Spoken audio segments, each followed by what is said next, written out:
Boom. And we are live, ladies and gentlemen. Thank you all so much for stopping by this live stream. If you guys didn't know, you got to click on this video before it's too late. And if you don't click on this video, then you've already missed out. So at this point, we're just going to talk about the most riveting, exciting, you better hop in because you're going to miss out type content that you've ever seen in the history of ever. No clickbaits necessary. No, we can't give them everything. We're going to have to hold some back. It's too much for one video. So we're going to hold 95% of it back. And we're going to string it along over a 3-year stint. Just basically dragging you guys along. Yeah. I don't even know where I'm going at this point. All right, guys. Thank you all for stopping by. We'll talk into today's topic. We're going to discuss what's going on within the market as we do every week and anything relevant within the news. Before we jump into it, as always, if you want to help us out, make sure to leave a like, comment down below, subscribe, helps the content. And then as far as it goes as well, we offer wholesale prices for Pokemon, Magic, Yu-Gi-Oh, Flesh and Blood, and so much more. In order to get access to that, join the wholesale program. Links down in the description below for that. And then lastly, if you have questions about anything or want to be a part of the community, make sure to check the Discord. Links down in the description below. And as always, Alex with Nostalgianomics. Anything you want to say before we get started? Yeah, anyone who is subscribed and follows Eli and has yet to show me any love, guys, it doesn't mean anything, but I'm 8 subscribers away from 10,000, which is pretty cool for me, but I know it's meaningless. But if anyone hasn't clicked that button, feel free to just head over to the channel and give it a little click and show some love. Heck yeah, baby. Get him to 10K. We're getting close, man. I mean, dude, I don't know how you want to start this, but like, I will just go ahead and say it's hard to like actually draw conclusions because obviously like over this past year, I've been growing like as a channel, growing like the pack breaks. I will say though, last night I opened Twilight Masquerade. I went through more boxes on the first night than I have in any previous set. Not trying to pump it up and say it's like the greatest set ever, but there's a lot more interest for it, a lot more people wanting to open it than I've seen in the past. I mean, we went through almost 2 cases in one night. Did you just say you think it's the greatest set ever? Is that what I just heard? Look, we got to save that. We got to save it. I'm just saying there's a lot more interest and love for it than I think is being perpetuated in this like investing space. One of these days, I'm going to straight up make a video and post it, and it's just going to be me taking everything you said out of context and just clipping it together. That actually should happen. I agree. Let's do that. Yeah, I mean, Twilight. That would actually mean you would have to make content. So I'm not too worried about it ever happening. Oh, man. I'm not too worried. I feel pretty safe. Oh, you know, that's a tough one these days, ain't it? But I mean, dude, pretty safe. I was talking to Alex about it because I should probably pull up a picture. We got our signage in yesterday for the shop. It looks super clean, man. I'm excited. So I did see the invoices changed over. Oh yeah. The invoices now say Phoenix Cards. Yep. Oh man. Yeah, dude, we're making it official. I'm excited. So things are looking good. Things are looking good with the shop. There's like, I talked to you about it, but for those of you guys that don't know, we're going to be in Ahwatukee, and there's this like really big Facebook group for everyone within Ahwatukee. And we just made a post about like looking to hire someone to help us run the front of the house.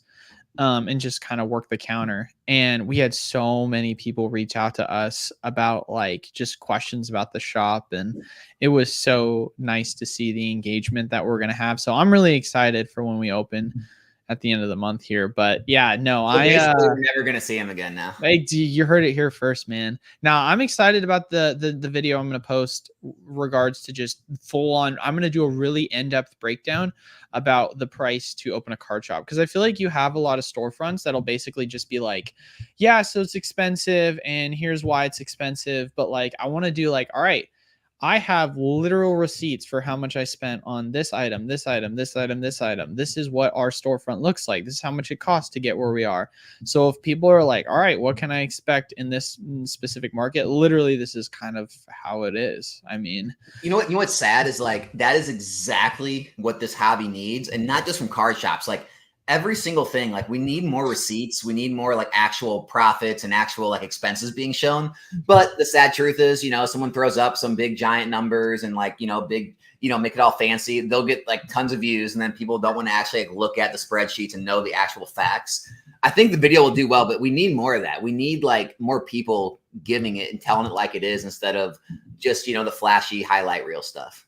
Yeah. Well, I mean, there's always that misconception, which people tend to forget all the time because there's so many people that I got a PSA order here. I got to go take it. I'll be right back. Oh, man. He's got to go take it. Go grab it real quick there, broski. All right. But yeah, no, I feel like there's this misconception that and we've talked about this before a lot, where people just think that there's so much profit to be made just off of a one-to-one sealed product value, because you had so many people that literally joined the hobby in 2020 and then saw COVID prices and were like, oh man, I can sell a Battle Styles booster box for 150 and an Evolving Skies booster box for 200. Like, it's crazy. It's just crazy. There's just so much short-term individuals that join the market, saw COVID prices and think that's the new norm. But then if you go back to XY era and realize, oh, thin margins on selling sealed booster boxes is a common thing. Oh, okay. And I feel like there's a lot of people that are kind of experiencing that now with Scarlet and Violet, because it's like everyone, it's not that we're going back to like how it was before XY, because things are still drastically more volatile. But in terms of new set releases that are not super hypey, it's pretty consistent in terms of what you're seeing prices are. No, I agree, man. I think the businesses who, have a strong like build out of income sources, like, who are doing the bulk, who have a singles game, maybe they're grading, they're doing sealed, and they're running events, like they have multiple avenues. They're going to be fine. They're going to continue probably to expand and overtake the businesses who kind of were just surviving off some of the COVID hype or the high prices of the high margins of sealed product, being able to just literally buy from distribution and ship it to someone and make a margin. And I think a lot of that's going away. And so, yeah, I agree, man. It's just continuing to change with the times. Well, that's why I always talk about having multiple revenue streams. Like, it's a very important thing to consistently keep into consideration, right? Which is why I do the bulk operation, right? Which is why we do just we do the bulk operation, obviously learning to grade cards, obviously learning to find ways to profit off of breaking down individual sealed product, finding ways to sell sealed. Like you right there, I listed 4 different revenue streams so that if hypothetically one is doing worse, I've got other ones that could be profitable and make it to where I'm consistently making revenue, right? Because at the end of the day, there's going to be free tendies that pop up for sealed, whether it be new set releases, whether it be, I mean, at least in the wholesale program, special like flash sales that happen on our distro pages, but it's not like it's happening on an everyday basis. And so if you're like, oh man, I want to just keep churning every dollar I have, because if I'm just not using my money to make money, it feels like I'm losing money. So you're just finding ways to consistently take that revenue that you're generating and constantly keep reinvesting it to snowball it into a bigger cash flow. Yeah, I mean, on the other side of that, like, it's I forget what the exact numbers are. You may know it. Like, there's like a certain amount of days that if you're not in the stock market, you actually miss out on like 90% of the move. Was it like 15 days out of the year or something, like on the major moving days? And it's the same thing with Pokemon, guys. It's like, what we're seeing with like the Charizard UPCs right now, like going to the moon. What we're seeing with like Paldea Evolved, all of a sudden those cases are almost $800. What we're seeing with like all the Sword and Shield boxes, like some of these singles, there's no movement until there is, and by the time there is, it is very hard to time that play. Like, it's very hard to say, well, you should have bought, these Crown Zenith cards 2 weeks ago, right? It's like, but then the people who moved into them 2 months ago, they're kind of, said, oh, you have dead money sitting there. You need to be using that money. It's sitting there not making you anything. But then like now it does, and it makes them look like a genius, and it makes that whole 2-3 months now the gains are worth it. And so it's like, it's such a weird line you have to walk on having money locked up and consistently flipping it. Especially if you're, not just trying to like be a full-time business, but also trying to like make the most with your money over time as like an investor. It's really hard to know that timing the market versus timing the market kind of line you have to walk. Well, and here's an interesting piece of note about this, and this is one of the reasons why I do like sealed a ton, because it tells me when to buy a lot of times. Because if you're looking at like, you know, let's talk about the housing market in particular, right? The amount of times you hear people say they don't want to buy because it's too expensive, and then when prices crash, all of a sudden, oh, it's a falling knife, I don't want to catch it. There's people that are, and same goes with crypto. You don't even have to talk about housing market or stocks in general or whatever. People always make excuses to never enter in. And then before you know it, they're just constantly missing out. At least with sealed product, I know that if I've got a set like Lost Origin, Silver Tempest, and you're saying to yourself, oh man, Lost Origin just hit 200. I don't want to touch Lost Origin because I just feel like I missed the boat. And then a reprint gets announced and the price drops all the way down. You're at a point where it's not one of these things like, oh, I'm going to catch a falling knife and it's never going to go back up again, or who knows before it's going to go back up. It's like, no, this is a reprint for a high demand item that is deflationary and will continue to go up in value once that supply has bottomed out. And so you don't have to really stress out or worry out as much about the game in terms of the long-term approach, because you know that at some point things will go back up again as that supply continues to dwindle. Now, there's no guarantee how quickly it'll happen. Obviously, it happened a lot faster than both of us thought for Lost Origin. And as we saw with the Charizard Ultra Premium Collection, it's now finally going to go up after it's been out for several years now, if I'm correct at this point. So, timing the market is something that's very difficult, and being patient and knowing that, hey, here's an opportunity that's presenting itself. I've seen the history of an item. I know that there is some strength and demand with it. All I need to wait on is that supply to dwindle. And then I feel confident at some point that the value will eventually go up, as all things will in the Pokemon market that are deflationary, right? Because even the sets that you say to yourself, like Steam Siege, Crimson Invasion, these are sets that were seen as absolute bricks. I remember Crimson was flash selling for like in the 60s, and sure, it's one of the weakest performers, but look at where it is now. Like Battle Styles just sold out of Pokemon Center. Oh, did it really? Yeah, even the weakest of performers, man. Well, another good thing, especially if you're trying to run like a, trying to get more full time or trying to have consistent income. When times are good like this, right? It's nice because everything's rising and you're making money and there's flips to be had. But just know, guys, like there will be downturns in the market at some point. And, some things will get less liquid, maybe less of the singles, less of the slabs are selling. That's a good time to have the sealed, because you can always kind of break some of that out and sell some of it each month to keep a steady source of revenue, steady source of income while things are sort of normalizing until they pick up again, it's always nice to hold on to something, in my opinion. Battle Styles at 150, dude. It's moving, man. I saw this morning that Brilliant is at 200. Oh, is it finally? Yeah. So yeah, that one like 198, something like that. So basically 200. Yeah. So that one guy finally got bought out. There was like a guy with like 30 of them available on TCG Player. And I knew once he got bought out, it was going to run to 200.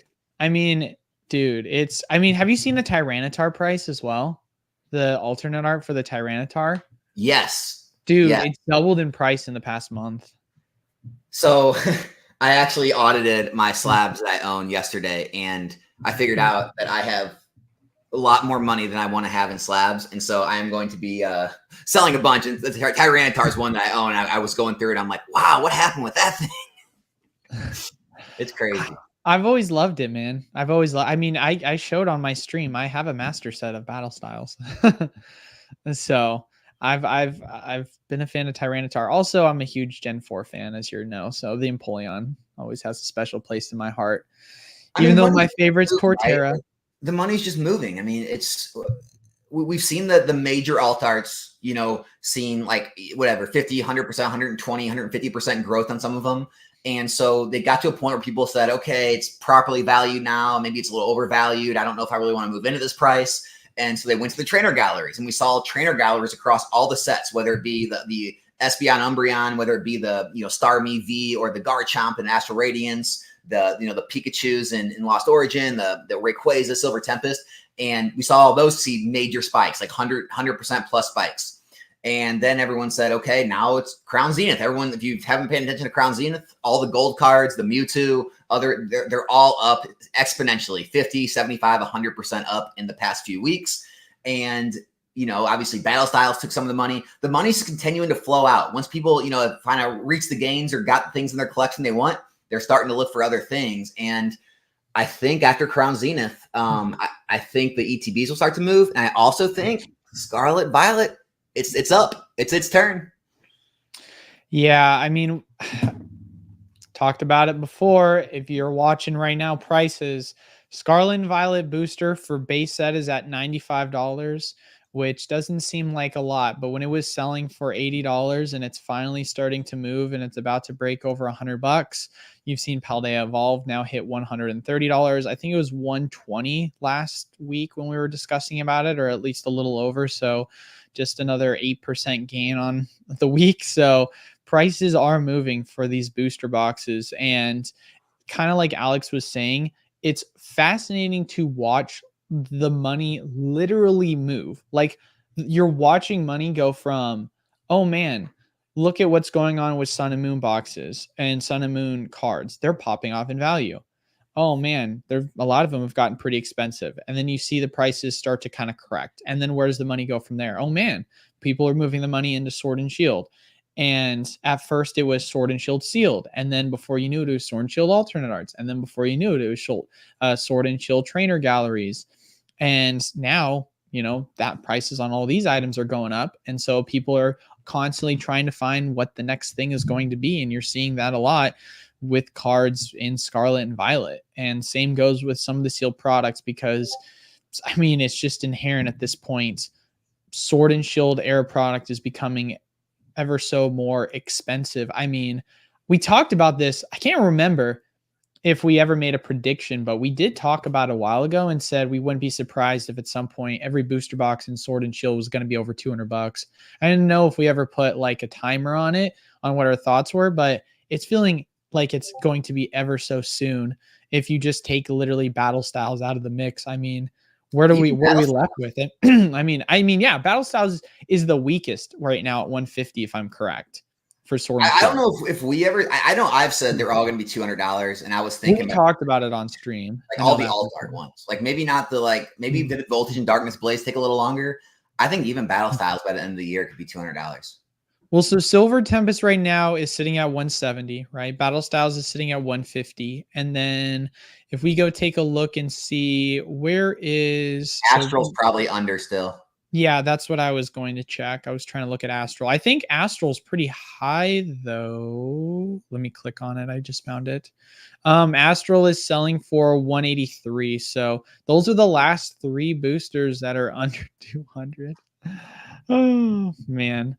So yeah, money's moving, man. And it looks like the money's moving in Scarlet and Violet. So the ultimate question is, which one do you feel the most confident, obviously, in picking up or playing the game of? Because I mean, we've said this before. I think Paldea is going to get reprinted. So I'm waiting on that. I could be wrong. I could miss the boat. And if I do, it's fine. I'm not mad at it.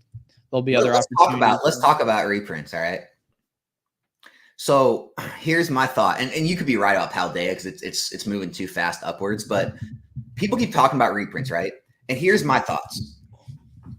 Why would Pokemon reprint when the market is performing the way it should, right? Booster boxes should not be $80. There's too much supply. There's not enough demand, right? Booster boxes should not be 160 over MSRP within the first couple years. That's too much. Guys, booster boxes are supposed to be $95, $100, $105, $110. That's where everything's been, except now Paldea's moving, but that is where every Scarlet Violet era booster box is at, right? Even if it goes up to 120, that's still $40 under MSRP. Like, this is a healthy market. This does not need to be reprinted. I think Pokemon watches this stuff closer than a lot of people believe, and I think they're looking at it saying, we shouldn't be reprinting. If we reprint, it's going to knock it way too far down. It's too much supply. If we don't, like maybe Paldea might need one, but maybe 151. But it's like, if Pokemon's looking at this market and all the booster boxes are Paldea or base that's a year old, it's still selling for 90, 95, whatever. You got Paradox and Temporal and Obsidian. Like, everything's just selling in a good range and a good market price. It's healthy. So, I mean, What do you think about that? Do you really think they're going to reprint all these sets? Oh, 100%. Because if you look at Sword and Shield, it didn't matter. I mean, Battle Styles was sitting at like 100. It just got up to 110 after being under sub 100 for the longest time. And then they're like, yeah, we're going to reprint it and drop it all the way down into the 70s. And you're just like, why did they do that? That makes zero sense why they would do that. It doesn't really seem logical, but they did it anyway. Right. I'm going to have to go against you on that. I think I'll put my name on the line. I do not think we will see reprints for every set SV1 through SV5. I don't think it's going to happen. Well, we've already saw a reprint for SV1, so that's already happened. So you're saying like that could be one that doesn't see another one? Oh, 100%. I would be surprised if they actually reprinted SV1. Okay. So, because they already did it. They did it with the Lost Origin and Silver Tempest bundle. That's how people got access to Lost Origin, Silver Tempest, is they bundled it together. Like, in my mind, I see this as a scenario where Paldea Evolved, I feel pretty strongly that it's going to get reprinted. I could be wrong, but the demand for this set obviously is really high, and it's a newer set. So for them, they're going to want to keep prices to be on the low 100 end, if not, the high double digits. Now, I know they raised the price a little bit, but it's still available at all the distributors, Paldea? It is, but yeah, it is more expensive. I think the cheapest distro is selling it for like 105, 110 at this point. So they're definitely adjusting with the market at this point. So, and then, yeah, Alfred's right. SV1 is still very available right now with most distros. So there's literally like no need. But like I said before, there wasn't a need with Battle Styles, but they still did it. So that's what kind of makes it hard, because the Pokemon Company is very consistent when it comes to, I mean, we've talked about this just about every stream at this point, the seasonality of it all, right? They love coming out and adding more supply into the market end of year, right? Now, does that mean they're going to, print every single of the current Scarlet and Violet sets? I mean, there's no guarantee of that, but it wouldn't be out of the norm considering back in 2021, that's what they did for all of the alternate art sets that were out at the time for Sword and Shield, plus Darkness and Vivid. So they went hard and reprinted 6 different sets. Now, you could say that was because supply chain issues were a thing and they wanted to kind of address that. And that's why, we only got through last year 4 different booster box set reprinted. And obviously 2 of them were a lot smaller reprints, quote unquote, because of Brilliant and Astral not really getting as big of a print compared to Lost Origin and Silver Tempest.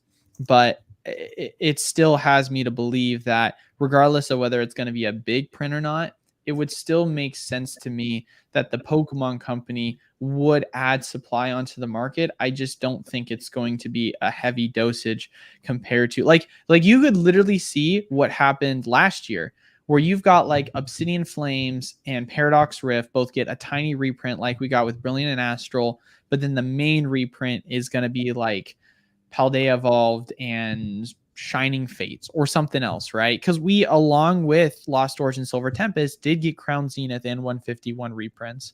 I know that it doesn't feel like a reprint because it was so close to the 151 release, but when distros are reaching out saying, hey, put in your pre-orders, there's a reprint coming, then it's a reprint, and like I said, same thing with Crown Zenith too. There was quite a bit that was obviously added onto the market, which is what caused the prices to correct, get super cheap, and then here we are now with them going up again. Yeah, I mean, I guess like, and it's not really semantics, but I know what you mean. Like, yeah, I think like there'll be sets that have like small reprints, restocks, whatever you want to call them. It's like, but everyone like they keep talking about like in the chat, talking about Sword and Shield. It's like, guys, Sword and Shield was by far the most popular era ever, right?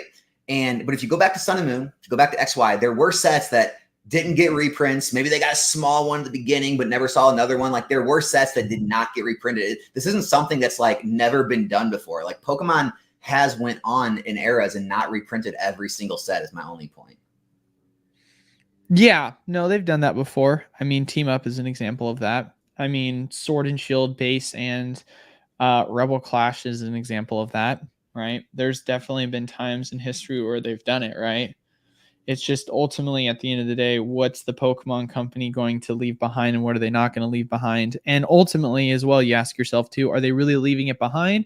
Or are they saying we reprinted enough of it to the point of where you had plenty of time and then we just don't think it's worth reprinting because we've gotten what we need to accomplish, which I feel like you can see that with Scarlet and Violet base, right? It's one of those situations where it did get a reprint. Prices have been cheap for the longest time.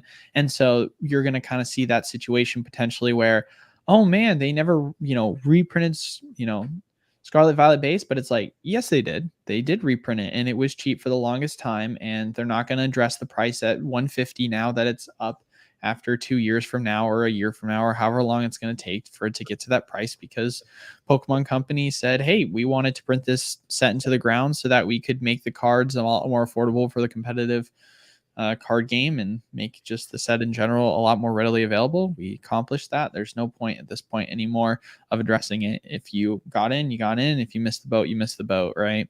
So I can't wait till there's another Evolving Skies scenario where everyone just sits on the sidelines and says, I'm waiting, the reprint's coming, it's coming, and then another reprint never comes, and then it goes to $400 a box, and people say, no way, Pokemon's not going to reprint this. Like, mark my words, guys. Just mark my words.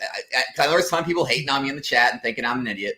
Well, mark my words. There will be fair, Evolving Skies did get a reprint after it hit 200, and it dropped the prices down to as low as 120. But there was that kind of sentiment, and I was a part of that sentiment that was like, this is it. Like, this is the last reprint we're getting. This feels very small. Like, we should be getting a bigger one considering how aggressive this was. And ultimately, that tiny reprint was the last of it. So using that information now, we have to kind of take into consideration that, hey, man, regardless of how big or small of a reprint happens, Pokemon Company is okay with just saying that's it. And I think that's kind of how I look at these back half Sword and Shield era boosters with Brilliant, with Astral, where it affected the price. I mean, we saw Brilliant go from $200 all the way down to, I think it was 190 at the time. And then it went all the way down to 130, I think was the low point for Brilliant. And then at that point we were like, all right, well, it didn't crash as much as we would like because it was a small reprint, but it did affect the price. And then say, all right, is this it? Well, based on what we're seeing with Evolving, it feels pretty likely at this point that this is it. Oh, dude, they're not reprinting Sword and Shield anymore. No, I don't think so either. But I mean, I'm telling you, mark my words, guys. Everyone in the chat making fun of me, saying, "Oh, reprints, everything's getting reprinted to the ground, whatever." I will put my name on. I would be so happy if they got reprinted in the ground. I would love it. No, I'm just saying. I think there will be 1 or 2 boxes in Scarlet Violet era that either don't get reprints or get like super short reprints that like don't affect the market. And I think a lot of people are going to be upset, like they always are. And also, I'm going to throw this out there. I think some of these boxes are going to rise because a lot of the money, talking about the money moving, a lot of the money eventually is going to move into this, and we will see big pumps. And I think a lot of it will be, 1, there'll be a lot of money already in the product. 2, there'll be a ton of people with their money on the sidelines waiting, crossing their fingers, waiting for that reprint, that when that reprint happens, they're going to say, okay, time to play. And they're going to move tons of money into those cases, and the market's going to like really slingshot back up because everyone's going to be waiting to put their money to work. And so like a lot of these boxes, like we may never see 80, 90s again. Like we may never see Paldea 80s or 90s again. We could, if they reprint it like in the next month, few months, and it's only like 130, 140 a box, of course we will. But like Brilliant Stars, Lost Origin, if some of these boxes run up to 160, 170, 180, 190, there's a good chance we're never going to see 80s and 90s in those boxes again. I'm just saying. It would take a big reprint for that to happen. Yeah, and so like, I understand wanting to time the market. I understand not wanting to have quote unquote dead money. Everyone's really afraid of that in this hobby. I understand not wanting to let money sit and like kind of try to time the market, wait for the reprint. But when there's boxes available in the 70s and 80s and like even low $90, like what we've seen with Paradox and Paldea, Scarlet Violet base, I still think they're great entry points for the long run. I really do. So let me ask you this important question then. Would you be picking up Paldea right now, or would you be waiting? I wouldn't pick it up now. I'd be picking it up back when I made videos about it, Black Friday, Christmas time, when it was in like $80 a box. But I am holding. So I'm not buying, but I'm not selling either. But I guess what I'm saying is, you're saying you're not picking it up now, right? I'd be picking up Paradox. So, but in your mind, right? Because we're obviously anticipating, it's not guaranteed, but we're anticipating Paldea Evolved is going to get a reprint at some point, right? So at this point in your mind, you're saying you're not picking up Paldea Evolved, but if it gets a reprint, you will be adding more to your position? Yeah, absolutely. Okay. Yeah, it makes sense to me. Yeah, I mean, because the reprint will, even if it runs up, the reprint will drop it under 130 a box, whatever it's going for, right? Like, but I don't think it's going to drop it down to 89 a box again. Dude, I'm telling you, man, there's a lot of cards that I feel like are still ridiculously undervalued in Scarlet and Violet. I know I mentioned it last time in Scarlet and Violet base, but if we're looking at Paldea Evolved as well, I think the Iono, the Miriam, I mean, both these cards are, I guess, waifus, and I'm not even a waifu guy, obviously, but it's still something that's hard to deny that you look at just the historical price and where they are right now. It just feels extremely undervalued in what they could potentially do long term. Well, yeah, I mean, again, I've been trying to talk about that. Like, I don't know why it's always like this in the hobby, but everyone always wants to sit on their hands when it comes to new era. I've been picking up Scarlet Violet PSA 10s for, I don't know, months. And now everyone is freaking out like, oh my gosh, you see this move? Do you see this move? And it's like, yeah, I mean, it's about that time, right? These sets are getting to be about a year old or older. And yeah, we're starting to see, after the big pre-release spikes, and then everyone, rushes to grade them. They all have their, giant drops. Now is usually the time when they start moving back up. And if you guys look, go start searching the SIRs in SV Base, Paldea, and some of these other sets. There are very few left in the market, 2, 3, 4, 5 copies on the market. They're all, 50 to 100 or 100+% higher than they were just 2-3 months ago. We're seeing very real movement in these cards. Shout out to Pick Six Nick. Thanks for the $5 sub, brother. You want to answer that question, Alex? Or do How do you determine declared value on PSA? So PSA, no one really knows how exactly they determine it, but it's basically the market value of what you believe your card is going to be worth when it gets the grade. So if you're sending in a Umbreon VMAX and you think it's going to get a PSA 10, technically the value is $1,500. PSA 9's $900,000. So basically, they're wanting you to try to predict what value your card is going to be valued at once it is already graded in the case. So it's not the single value; it's the graded value. There's obviously some leeway there. Like you can definitely slide some past, but again, if you try to throw a Moonbreon in bulk, they're gonna hit you. They're gonna charge you. They're gonna invoice you. But if it's a card where it's like close to the dollar, if it's like a $200 maximum, you throw a card that's worth like $250, $300, you're probably gonna slide it by. Here's my belief, right?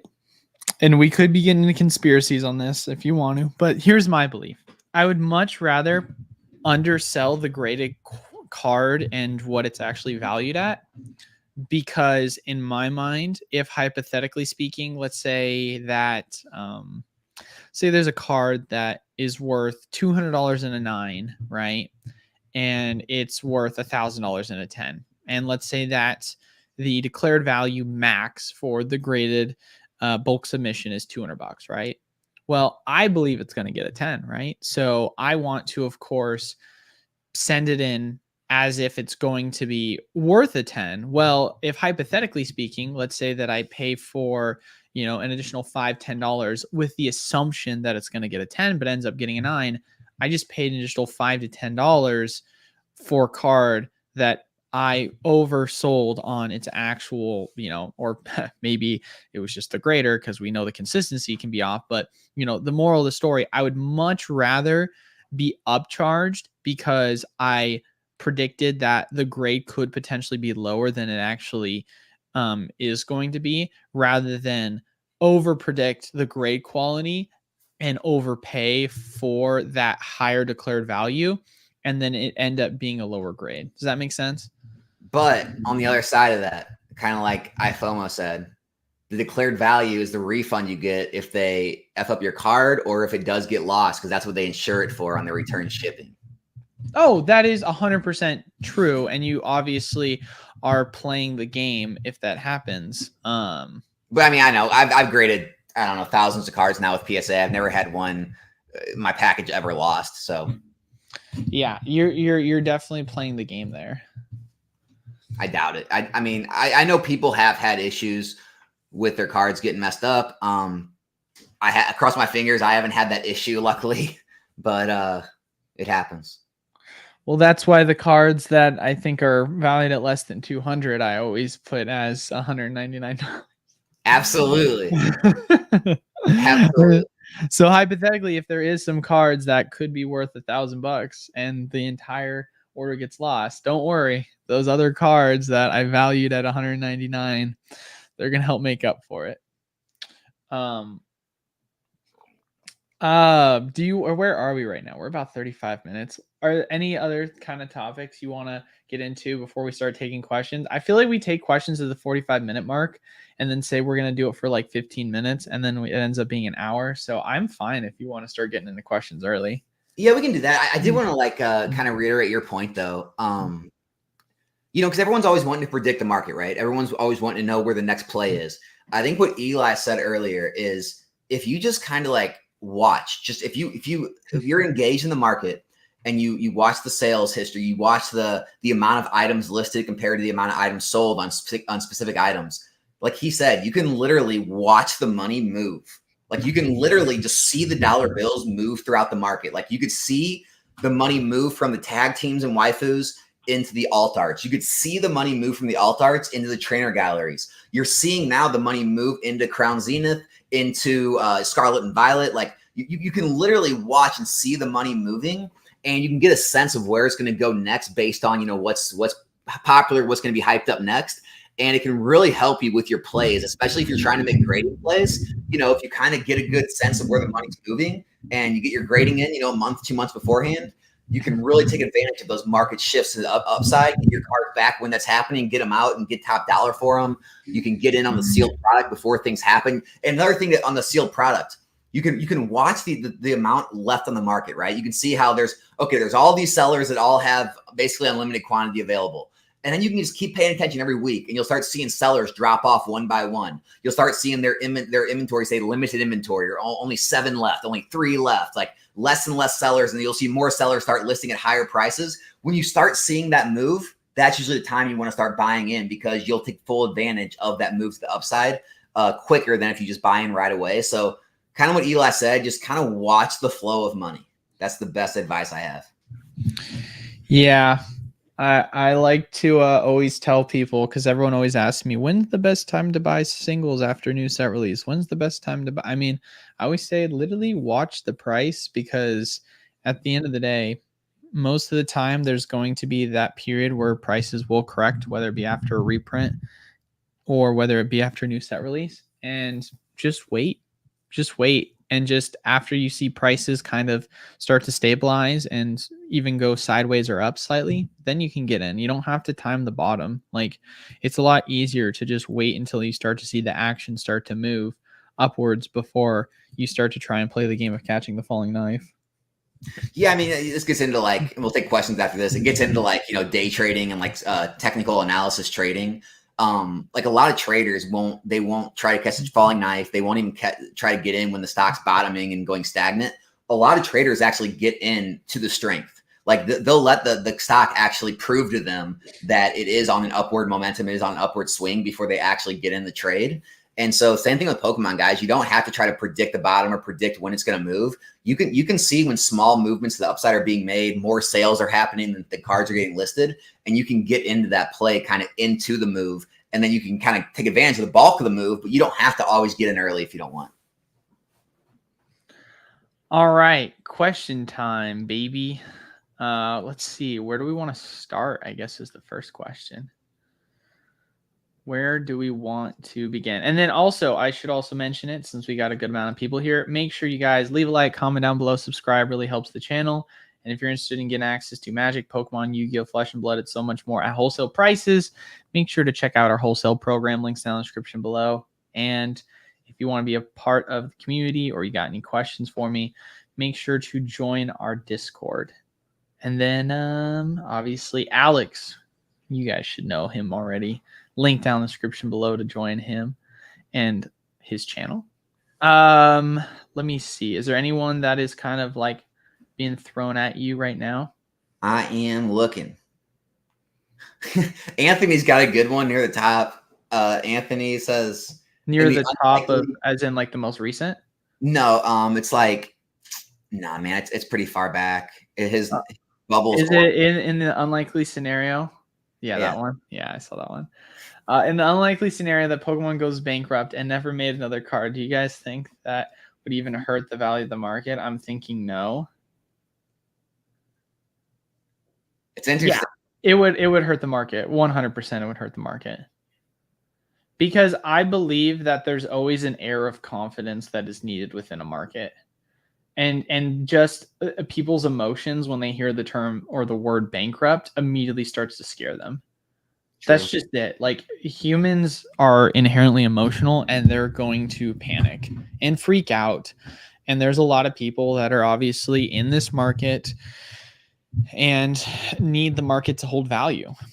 And regardless of whether or not right now there's a ton of demand, if Pokemon hypothetically were to go bankrupt, that would hurt a lot of people's confidence within Pokemon, right? Like, you hate to say it, but like, chase cards are chase cards for a reason. Like, it's not like they're just a chase card because it's a cool Pokemon. Like, there's an inherent value that's tied to that chase card that people also enjoy, right? Like, you can be someone that's not a fan of Giratina. You could be someone that's not a fan of Charizard or any of the evolutions or whatever. But if you pull that card, you do get a rush because you know that you just pulled a card that's extremely desirable. And if that inherent value starts to go away because people start to lose confidence in Pokemon's ability as an IP, then yeah, of course, you're going to start to see that value go down. But also, if Pokemon hypothetically, in this hypothetical situation, were to go bankrupt, this would be something that'd be long forecasted by the values of things just going down inherently as the demand starts to fall off because Pokemon sales start to, get worse and worse over the years. No, I agree with everything you said. I mean, it would basically put the burden on just content creators to keep the hobby alive. Without the anime, without new games, without Pokemon's marketing to bring new people in, it would definitely hurt. I have a question, not a question, but I did want to say one more thing that we forgot to talk about. Okay. So right now in the market, right, it's always speculated that as Pokemon grows and more sets get released, right, that like the money's going to have to come from somewhere, right? Like, oh, well, this is going to drop or we're going to have all this money coming in. I mean, if you look back right now, there's vintage cards that are actually performing. There's mid-era cards that are still seeing buys. XY starting to look really good. Like, it's starting to have major movements. Sun and Moon's having money go back into it. Sword and Shield strong, like absolutely crazy right now. You're having Scarlet Violet move. This means that huge amounts of new money is entering the hobby, because if it was money just sloshing around, you'd have to have other things going down to support other things going up. The fact that almost everything is moving up at the moment, or at least holding value and not seeing decreases, just tells you how much new money is being poured into the TCGs right now. I just think it spells like huge upsides for the future, because even if like new money stops coming for some amount of time, the money in the hobby will be sloshing around. There's so much more money in the hobby right now. So if other things go down, that money makes flow to other areas of the hobby. So I just think it's a huge plus right now seeing that. What do you think? Yeah. Oh, 100%. Inevitably, as money moves around, there's going to be other opportunity. I mean, that's kind of how I look at tag team, alternate arts. I look at it in that regard as the money. They're starting to rebound very heavily. Are they rebounding again? Oh man. Oh man. Oh man. Not again. Missed your chance. Missed my chance. Gosh darn it. If only I had money. See, that's always the problem, man. It's one of those things where there's so many things to get into in this hobby. There's so many different things. And you kind of have to pick your battles. Mine is Diamond and Pearl era. That's my battle. I'm sure there's cars moving in that right now too. But yeah, no, I mean, I agree with you. There's always going to be opportunities because of general demand. And another thing that's also going to be a good point in with that, right? And we saw this in 2021. Vivid Voltage and Darkness Ablaze got a very tiny reprint. Chilling Reign got a decent reprint, right? That was pretty big. It was big, but I don't think it was as big as people realize. And the reason why I say that is because when it comes to what Chilling Reign had previously, right? They had only one wave. It was a 2-wave set because if you guys don't remember, during COVID, because of the supply chain issues, they were waiving set releases. So what we would get right now for just a single set, we were having split out between multiple different periods within time. Chilling Reign came out in June, and it was supposed to have a month after its wave 2. That wave 2 got delayed. So technically speaking, the second half of Chilling Reign in terms of its supply came out. And now there could have been additional supply that was added on to that. We don't really know. All I can tell you is based off of what I got from my allocations, right? And with all of that being said, the point that I'm trying to kind of make into this is Chilling Reign went from about 145, I think it was at 150 at the highest, all the way down into the 70s. And you say to yourself, wow, if it had a very, very small supply and then this decent amount of supply dropped it so quick, why is it? And it is to my belief that when you have a large flood of product on the market, there are so many different opportunities of choice that people are going to have to spend their money on fusion, on chilling, on battle, on evolving, on darkness, on vivid. And there's so many different things that people are going to pick and choose. And because of that, you start to see prices start to correct more than they usually would because people are looking at all the opportunities that are presenting to themselves throughout the different sets that are getting printed. And it ultimately ends up being that better opportunities are presented to themselves because certain products overcorrect based on the now demand that is moving within the market and picking up other opportunities. Because which would you rather have, evolving at 100 or chilling at 75, right? Obviously, hindsight's 2020. We now see that obviously evolving was the right pick, but still, with all that being said, $75 is a hell of an opportunity to still be able to take advantage of, considering realistically, I was stunned that it even broke below the 90s because the set itself was one that, performed well when it first came out. Take the Cal L question. It's _Cal_L. It says, hey, Alex and Eli. How far back is that? It's a little bit under the super chat. It's like maybe 10 under the super chat. Okay. A little further. Oh no, my bad. There's one more. Another same guy. Wait, above or below? Oh, below. There it is. Do you think the recent GameStop purchasing grading cards is leading to possible mystery bag products from them or partnerships with other comps for mystery products? I know we did want to touch on the GameStop thing a little bit, so I wanted to take that question. Yeah, you're like easy transition. Well, I mean, the big thing to discuss with the GameStop is that obviously prices for GameStop cards are not as good as we thought, but still not bad because we obviously touched on the Noivern when we were on last stream because that was the one we had relevant information on. And since then, people have made tons of videos going to GameStops and seeing the value. And I've seen, I think, at least for 10s, right? I've seen pretty consistently it be between 35 to 15% off of market value is what they're paying you.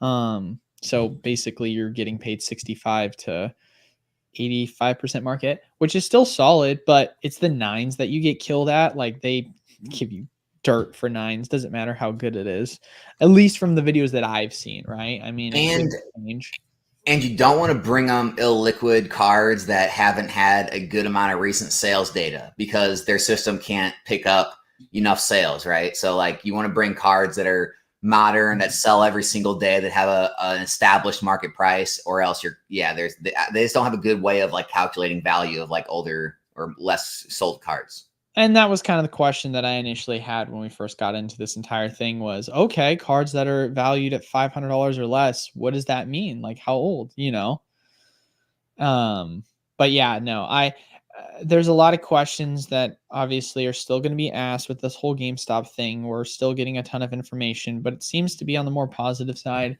than anything. But ultimately, kind of leading into your question, which is this leading to possible mystery bag products from them or partnerships with another comp? Yeah, I think it is. There's no guarantee, but the CEO of GameStop has made it very clear that they feel as if their transition into being more focused on TCGs is inevitable. They feel like it's been way too long for them to be as an established, just solely video game company, and why it's taking them this long to transition into that. I mean, who knows? I guess bad management, but ultimately at the end of the day, like I said before, when was the last time, I asked Alex the question last week, when was the last time you went and bought a video game at GameStop? And years. When was the last time you went and bought trading cards from GameStop? This year, right?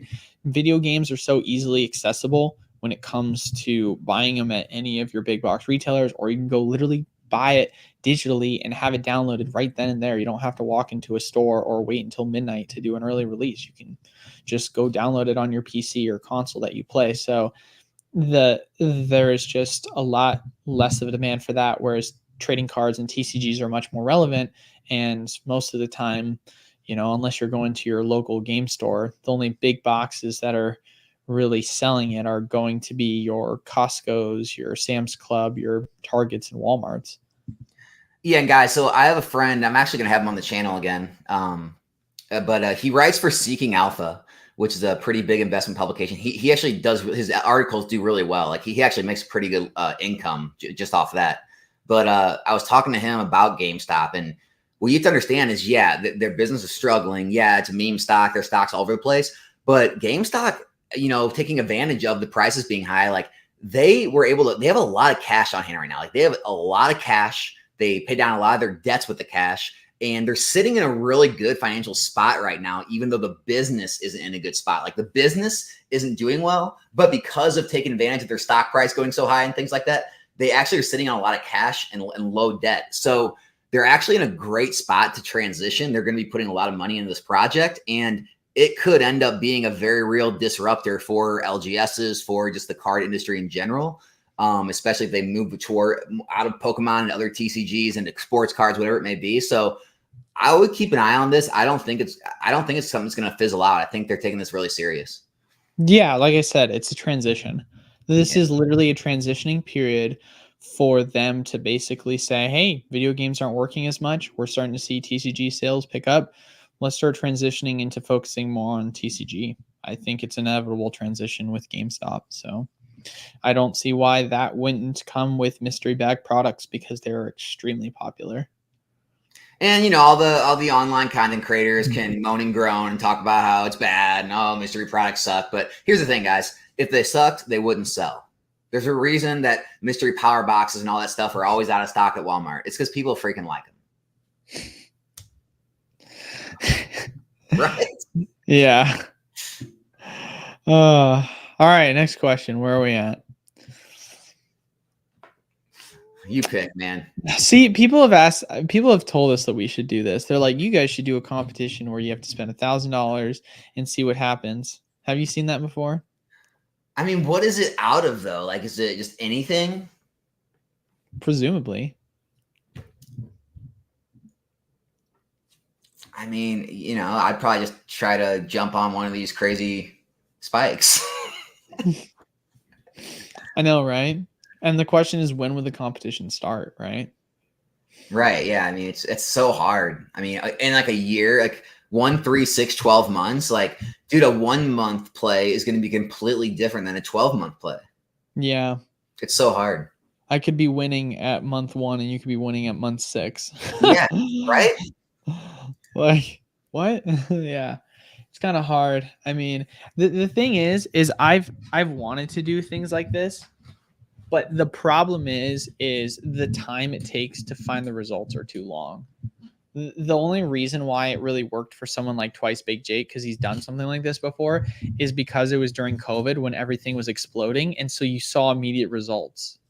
Because in reality, it's not 1, 3, 6, 12 months. It's 6 months, 12 months, 2 years, 5 years type vibe, you know, but yeah, it's almost like it'd be a lot better if we had like stock market channels, right? Where you could like literally like day trade or swing trade and make plays. It's like the Pokemon hobby is slow. Like even if you're a flipper, it's slow, right? You got to source the cards. It takes time to ship them in. When you get them, if you grade them, it's going to take time to, make that list, make the submission, send them out, get them back, list them to sell.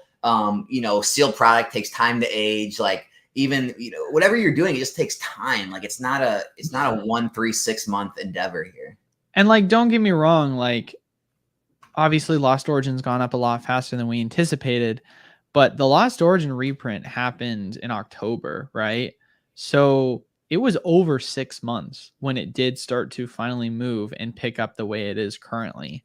So like I said before, it wasn't 1 month, it wasn't 3 months, it was part of that, 6 month, 12 month, 2 year, 4 year, 5 year, whatever type time frame. So I don't know. It's like I said before, it always sounds in theory like a fun idea. And then you realize your check-ins on this are so long that most people will have forgotten that you have that competition.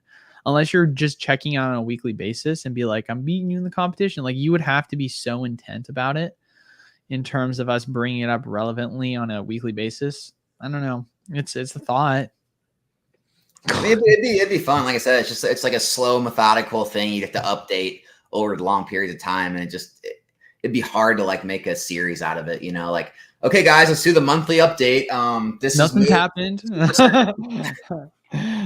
Monthly update. Nothing's happened. I'll see you back next week. Nothing's happened again. Do that for 6 months straight. All right, and it moved. Not really exciting, dude. Red Lobster filed bankruptcy, bro. People are bringing that up. Super important thing to discuss, obviously, related to the topics on hand. I heard Chili's is also closing a bunch of locations. Dude, I've never been to a Red Lobster. Have you? Absolutely. Really? Yeah, never been in your entire life? Never, dude. Wow. Dude, my hometown that I grew up in for most of my life in Oregon didn't have one. So Red Lobster. I think what's happening is, and this is just like my opinion, right? I just think that that like casual dining restaurant is really going by the wayside. Like, the Applebee's, like the Ruby Tuesdays, Chili's, Red Lobster. Like, I think what's happening is people are either saying, okay, I want like fast food or like the semi better fast food, like a Chipotle or like a Panda Express. Like I either want that, or if we're going to go out on a date night, I want to go to like a nice restaurant. I don't think people are wanting to go sit down and like pay more for like a casual dining when they can just go pick up like a sort of like quasi fast food, even though it's like a little better quality. They can just pick it up and go home. I think it's like people want that or like DoorDash, or they want to like go out for like a real nice date. I think that middle ground is really struggling. I think Red Lobster needs to start getting into trading cards. That's the next pivot. Red Lobster stamp. Yeah. Hey, so I had a friend of mine shared this with me. I think it was a different language, like Indonesia, or it was a different language, but it was a KFC stamped card. It had a big bucket of chicken on it. And it was a legitimate, I looked it up. It was a legitimate release card. I forget what country. It was Pokemon? It was a Charizard. Oh, wow. And it wasn't a fake. It was like a legit release. That's funny. I mean, I won't go too deep in this because I'm extremely passionate about this topic, but I feel as if when it comes to how expensive eating out is currently speaking, there are a lot of places that were considered to be more casual dining, but still you got that dining experience and people were a fan of it because you weren't, charged an arm and a leg for it. And ultimately, you're starting to see more so that prices are continuing to go up and up. And that margin between the chain restaurants to the quote unquote higher end, more local restaurants is getting closer and closer. And so people are saying to themselves, why would I go? I mean, beautiful example is this, right? This is just in my area. Could be different in different parts of the country, but McDonald's, right? I haven't gone to McDonald's in a while, but I remember back home in Oregon, it was a place that I went to at least, I want to say, once a month, right? Because I was like, that was my one go-to place with one of my best friends and I. And we would love to do the buy one, get one for $1 McDoubles, and it was like $1.79, and then you get a second one for $1. I think when I first moved to Arizona, I saw prices had gone up, and it was $3.79 instead of $1.79. Which you do the math, it's more than 100% increase. That's insane. That's expensive. What's going on, right? Anyway, went to McDonald's last month and was like, it's been several months that I've been to McDonald's. I'd like to go check out and see how things are. And went to McDonald's, and the McDouble was selling for $5. And I was like, I'm going in and out. And I'm not even kidding you. I literally pulled up to the drive-thru, saw that it said it was $5 for McDouble, and then went to In-N-Out because I was so angry. Because McDonald's, you should not be spending this much money for the low-quality fast food. The reason why you go to McDonald's is because it's cheap and quick and it tastes good. But I'm not going there because I'm wanting a 5-star experience and I'm paying like ridiculous prices. And so I think that inevitably you're going to see a lot of restaurants go out of business, have their numbers and their reports perform a lot worse because people are like, screw you. I'm not going to go spend $20 or $15 for a meal at McDonald's when I can go to a local joint and spend the same amount of money for a much better quality meal. And another thing, like, we don't have to stay on the subject, but like, COVID hurt these restaurants a lot because they probably incurred a lot of debt, having to continue to pay all their bills, and then not really get any business, so they probably have a lot of debt. So I mean, there could be restaurants that like go into bankruptcy and restructure and just get rid of all the debt, and then they can come back and be lower priced and things like that. So that could happen where they just racked up too much debt, and they kind of like Toys R Us, they just couldn't make the debt payments anymore, but they still had good cash flow. They just couldn't make the debt payments. So maybe they go into some kind of Chapter 11 bankruptcy, restructure, come back, but yeah, I think it's still just moving that way, like you said. Yeah. We'll see, man. We'll see if prices get better on it. I mean, I know there's been some reports of like fast food restaurants like McDonald's are like, we're coming out with value meals. And it's literally basically like a 4 for $4, which Wendy's has had forever. And it's like their version of it, but it's $5. And you're like, dude, this is just kind of disrespectful at this point. They're saying we should do a McNugget challenge. Okay, so did you know I did that a while ago? What is it? So there was a meme a while ago. I can't remember how it happened, but someone was like, kept asking me how many chicken nuggets they think I could eat. And I was like, oh, dude, I can eat so many chicken nuggets. And so they had me like I said I would only do it if they paid me $1 a nugget. And so I went in and I bought 80 nuggets because I was like, I can do 80 nuggets, bro. I got like 42. I did so bad. It was awful, bro. I got cooked. That's pretty good though. But here's the problem. The reason why I did so bad was because first and foremost, I didn't know this at the time because I was new to Arizona. There's a McDonald's 2 blocks from me.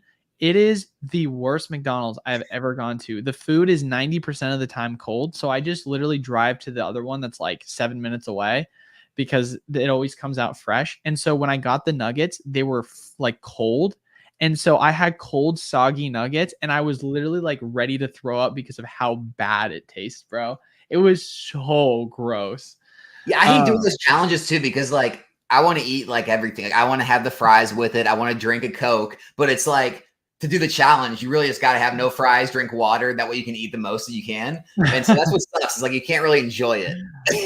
Oh no, I mean, you can try and go sauces, but I feel like sauces are like, you have to ask yourself, do you want to go sauces first or after? Because you're going to get sick of it dry and you're going to get sick of it saucy. You just kind of got to choose. Yeah, I was dying, bro. I was 1,000% dying. I did it as a part of the live stream and people were like, this isn't Poke Talk. What are we doing here? So that's awesome. That is awesome. I mean, how much do you think you could eat? Do you think you eat a lot of chicken nuggets? Oh, absolutely, man. Absolutely. Yeah. Oh, yeah, I can go hard. Well, dude, back in the day, this is going to sound crazy. Back when I was a big eater, I remember that I would go to, because the college I went to, like 5 minutes away, there was McDonald's. And I remember that sometimes when I would go eat at McDonald's, buy one, get one for $1, I would get 4 McChickens and I would get 4 McDoubles. And I'd make it into 2 super sandwiches. And I would eat those, and then I'd also get a 20-piece. I mean, I just know, like, you know how It it was is. so bad, bro. So unhealthy. When you're working out hard, because I've been pushing it lately. Oh, I've been, yeah. a lot of days I'll get like 2 workouts a day. So like your appetite's like crazy right now. So yeah, I could go pretty hard right now. Oh, yeah, 100%. I'm And eating like every 2.5, 3 hours. Like if I definitely just like got super hungry, didn't eat like half the day, and then ate. Oh, I could go. I could do it. oh, yeah, well, when you were playing volleyball as much as I was, it was nothing. I gained no weight. Exactly. I just stayed the same weight the entire time. I ate whatever I wanted. It didn't matter. Yep. It didn't matter. What's the bet? Oh my gosh. Dang, dude. People are trying to. The bet is a Lost Origin box to be opened on stream. Yeah.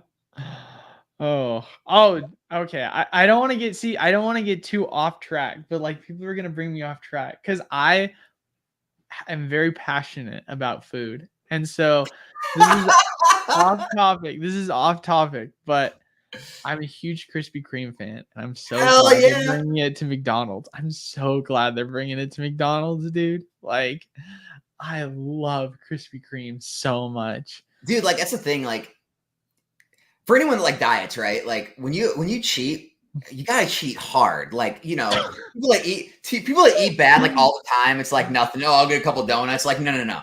I go without like that stuff for like a month, and then I'll have a cheat day and I'll eat like a dozen of those freaking donuts. Like that's just how I do it. When you cheat, you gotta go hard. Krispy Kreme, you gotta get a whole dozen. Oh man, it's tough. I'm like half keto right now, but like when I cheat, I will have carbs. I don't even see any questions left in the chat based on anything but food. Like this is bad. I know. What did we do to this poor chat? Eli is passionate about credit cards and food. Here's the deal, man. If you haven't known this about me already, I'm a very enthusiastic. Maybe it's not portrayed as well on YouTube, but I'm a very enthusiastic individual. And the best, the thing that makes like here's my personality type. If there's something I get into, I don't just like get into it in just a medium way. Like I get so intense that I spend hours of time devoting research to something that I'm into because I get so passionate about it. What else are you into? What else am I into? Well, it's literally just anything in general. So like volleyball, for example, I was up the other night till like 3 a.m. watching volleyball film and like just rewatching tape. Like it was insane how late I was up watching volleyball because you know where I am with volleyball, right? And like over the weekend, I try not to work on weekends anymore because I'm over that. And so on Saturday, I had a volleyball tournament. I played in for 5 hours, and then on Sunday, I played for 9 hours. Eli, do you have anyone like think that's weird? Think what's weird? Not working weekends. No, I don't think it's weird. I think that no. Do you have others that like think you're weird for that? Oh, for not working weekends anymore? Like, dude, the reason I asked, I've had multiple people like, I mean, a lot, like good amount of people, like always like reaching out for like either to do something like have a stream, a live stream, or like have me on their stream, or like say, hey Alex, blah blah blah, like want me to do something with like the business side or cards or work a deal or look at a trade. I'm like, guys, the reason I quit my job is to literally take weekends off to hang out with my wife, especially in summer, like when the pool's open and things. Like I'm out doing that stuff. I'm out playing golf. Like I literally do not work on the weekends. My videos I release, I pre-record those on Thursday and Friday to release on the weekend. And not that I don't really want to say I get shit for it, but like people are always like almost surprised, like, oh, okay, so like you don't do anything on the weekends. Like, no, I take off. Like you don't. I just think it's weird. People think that's weird nowadays to take off the weekends. Well, at least this is how I kind of look at it. Is it feels almost imposter syndrome, where like when I first started the business, I was working 7 days a week and it was awful. And it didn't really affect me mentally because I was so hyper focused because that's just how I am. I have a very addictive personality that drives me. And so when it came to the business, I was working 7 days a week and I was working at minimum about 12 hours a day. And that might sound crazy, but it wasn't, because all I would do is I would wake up and I would go to bed. And I remember I'd wake up anywhere between 9 to like 11. and then I would work till like 2 or 3 in the morning. And that's all I did because I wanted to grow the business, grow the business, grow the business. And so when I started to dial back on my time that I was spending on the business, it was something that I almost got depressed about because I felt like I was a loser for taking time off. But in reality, the reason why I did it was because first and foremost, I moved to Arizona because I'm a huge volleyball fan and I want to see how far I can go with volleyball. But then I got injured. And so I needed to take all that energy and focus that I was going to have in volleyball and put it towards something else. And I was already passionate about my business. And so this just kind of made it so I put all my eggs in one basket. And then with that, I gained 60 pounds, right? Because I wasn't working out as much. I wasn't focusing on my both physical and mental health. I was eating literally how it would work is I'd have my first meal of the day at 7 p.m. because I would be so hyper focused, I'd forget to eat. And then I would eat at 7 p.m. and then have my second meal at like 1 o'clock before bed. And I would just binge eat because I hadn't ate all day, right? And then on top of that too, you can't be working 7 days a week and then also be engaged. Like you have to have time for your wife or, future wife at the time. And so for me, I was not prioritizing my wife. I was not prioritizing my health. I obviously gained 60 pounds, gained a bunch of health issues because of it. And even though I was happy where I was with the business, there was a lot of things I was compromising for that. And so I'm at the point right now where sure, it sucks, like, oh, like why aren't you working weekends? Like the grind never stops. And although I am grinding constantly, I'm also thinking about grinding outside of just work. Like I'm focusing a ton right now on getting better with my own mental and physical health. My highest point I was at was 235 and I was at 180. So I gained 55 pounds and I'm now down to 200. So I've lost 35 pounds. My goal is to get back down to 180, 185. I've been working with a personal trainer and trying to get my health more in shape, better diet. And so stuff like that. And then also, of course, spending more time with my wife and really prioritizing all these things is something that I want to take into consideration because it's really easy for me to get sidetracked and always think about if I'm not working weekends, then there's something wrong with me, or you know what I mean? Like that mentality, although it's great to like constantly be working your butt off and constantly going, there definitely needs to be some sort of balance. There's some sort of balance that needs to happen. That is not great. That is terrible. Yeah. Like it's the internet culture. It's the guru culture of this whole, like, you need to be working all the time. It's all about net worth and money. And it's like, that's why I do like Gary Vee's stuff he puts out, like, about like, redefining success. It's like redefining what it actually means to be successful and enjoy your life. Because, they've done studies on it. Like they've done multiple studies that found that like over a certain amount of income, you actually don't get happier. You actually almost get like worse off. Like, right. There's like a income. What is it, like 75 to 150 grand is like usually where they found that people are the happiest. They have more than enough for their bills. They can take multiple vacations. They enjoy their lives, but at the same time, they're not overworking and have a terrible work-life balance. So there's a balance there. Well, and the thing is, they talk about it psychologically speaking. They say the highest rate of suicidality and depression is in the middle upper class. And it's because I believe, and not to try and get philosophical here, but like I believe that inherently we need a drive, we need a purpose, we need something that motivates us, gets us up in the morning. Like I don't think that's really a controversial statement to say. And so for me, it's one of these things where I'm not like in the rat race where I'm like, oh man, I'm always chasing the bigger bag. Like to me, like the real dream for me is to own a home one day, right? And have financial success to the point of where I can work a job that I enjoy and I don't really have to stress out about a lot of things financially.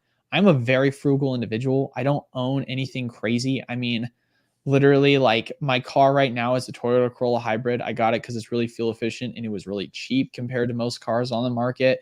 If you look at literally what I own, you can fit it all into a 20 by 20 by 20 box. Like I don't have a lot. And yeah, Mikey, like he hit the nail on the head, is that I think the issue is, and the same thing goes for nights. Like everyone always wants to do stuff at night. I'm always trying to get stuff done during the day because I want to, again, have my nights myself. But like Mikey said, everyone else out there is working nights and weekends because that's the only time they can do Pokemon because they work during the week. And like, I think that's our issue is we're full time with this. So our work is, 9 to 5 or 7 to 5, whatever it is. And like everyone else is just starting at that time.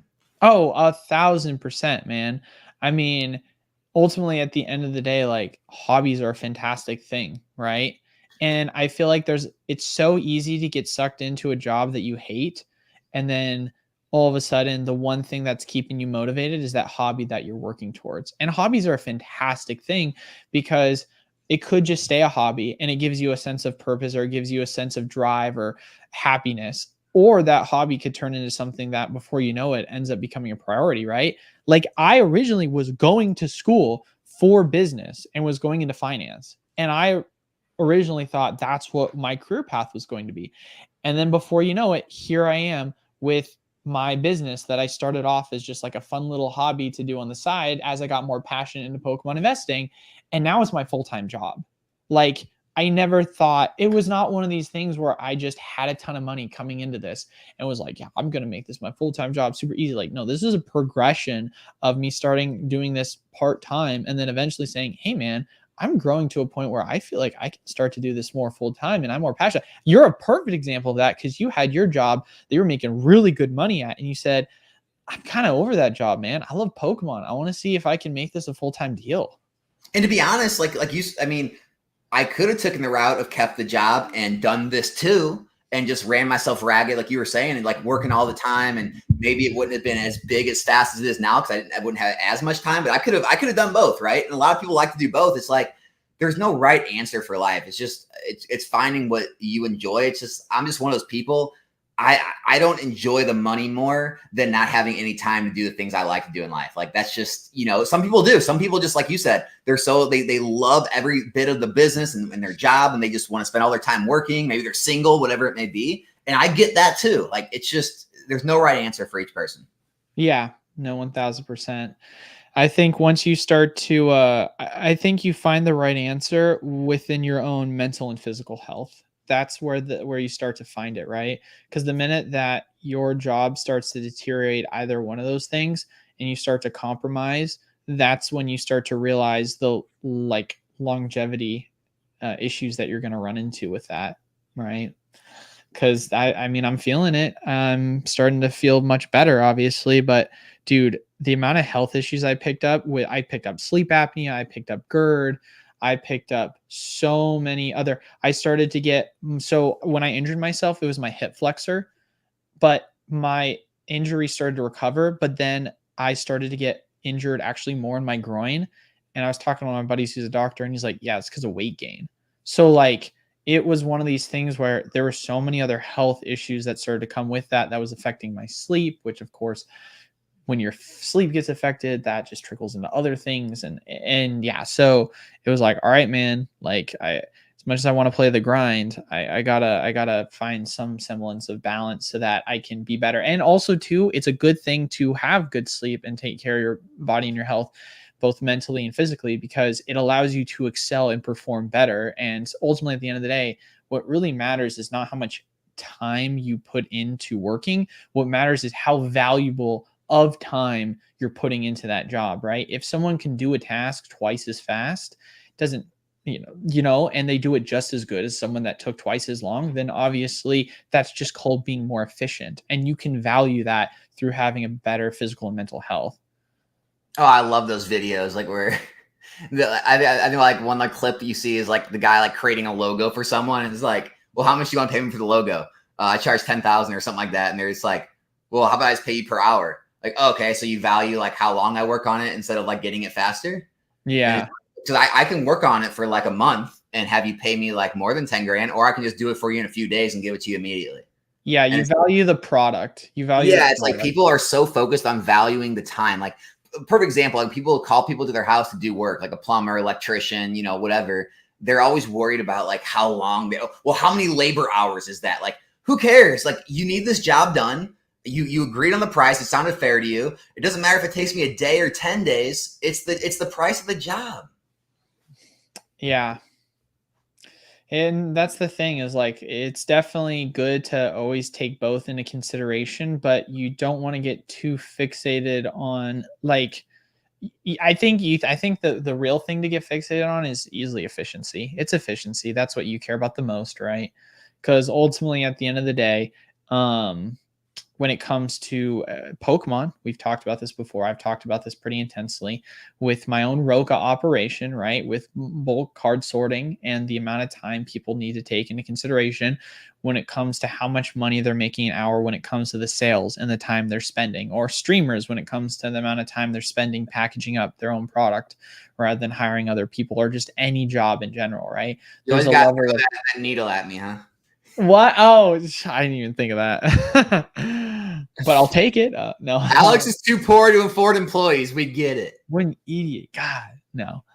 But yeah, no, I mean, efficiency is obviously the most important thing, right? If you can do a job well and you think your job is worth this amount, then fantastic. You should get paid accordingly to that, obviously. And ultimately, at the end of the day, if in finding ways to where you can increase your value on an hourly basis, that's obviously the whole point of efficiency in general, right? Because if I can do a task and let's say it takes me, 8 hours to make $200 for a specific task, but then all of a sudden I can find ways to curb it and do that same task in 4 hours for, the same amount of money. You're actually making more an hour because you're working less, right? Thinking about it that way rather than saying, oh yeah, I got a raise, but I'm making the same amount. I'm working the same amount of hours. There's multiple ways. There's multiple ways to that's make a perfect money. Yeah. And then right there, right? That's the crossroads is half the people will say, okay, great. I have 4 more hours to add more work in. Or the other half will say, okay, great. I only have to work 4 hours each day. Now I have this much more time off to do the things I want to do. Right. And so again, everything's used differently. Yeah. Oh, 1,000%. There's multiple different ways to skin a cat. That's for sure.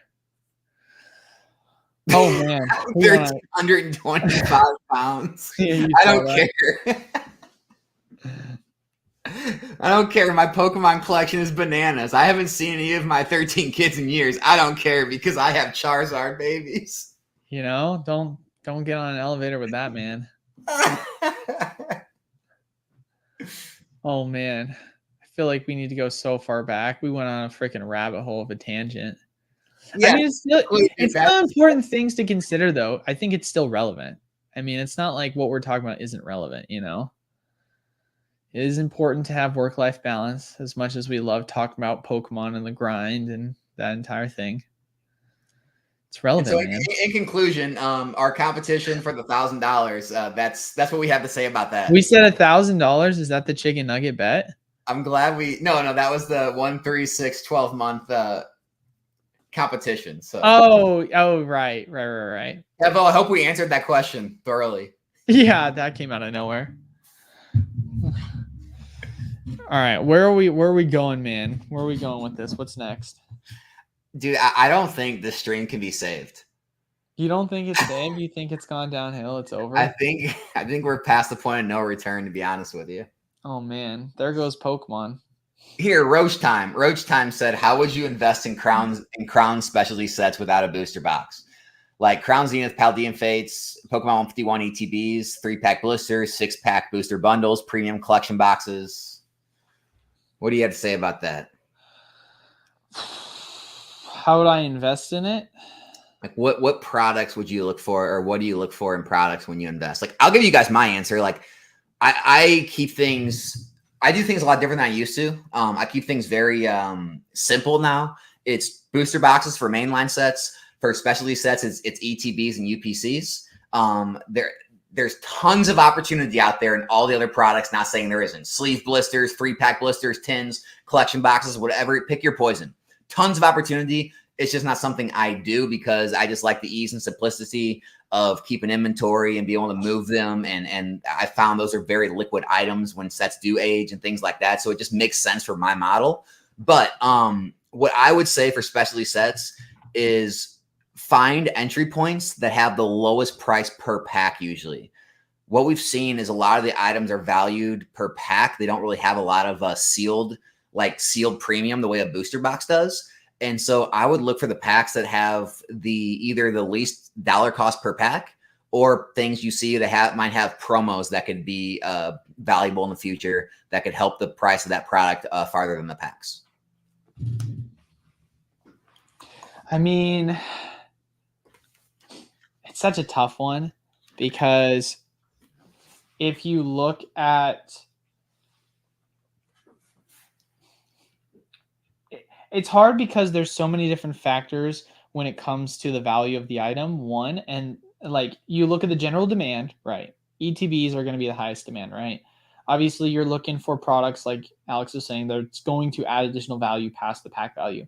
But then you also ask yourself, all right, well, what's the general just demand for the items outside of ETBs, right? Like collector chests. Obviously, there was extremely low demand for that during celebrations, but it was one of my favorite picks because there was so much value that you got out of it that it just felt like it was a no-brainer picking up. And obviously prices have since gone up for it, but ultimately what's the long-term demand going to be for that specific item, right? I know that pack value is going to be tied to that, so it will go up inevitably, but you know, people are much more knowing of ETBs compared to that. And then another thing you also want to take into consideration is supply, right? If items do get printed, it's usually the ETBs or one of the like specialty items like UPCs, right?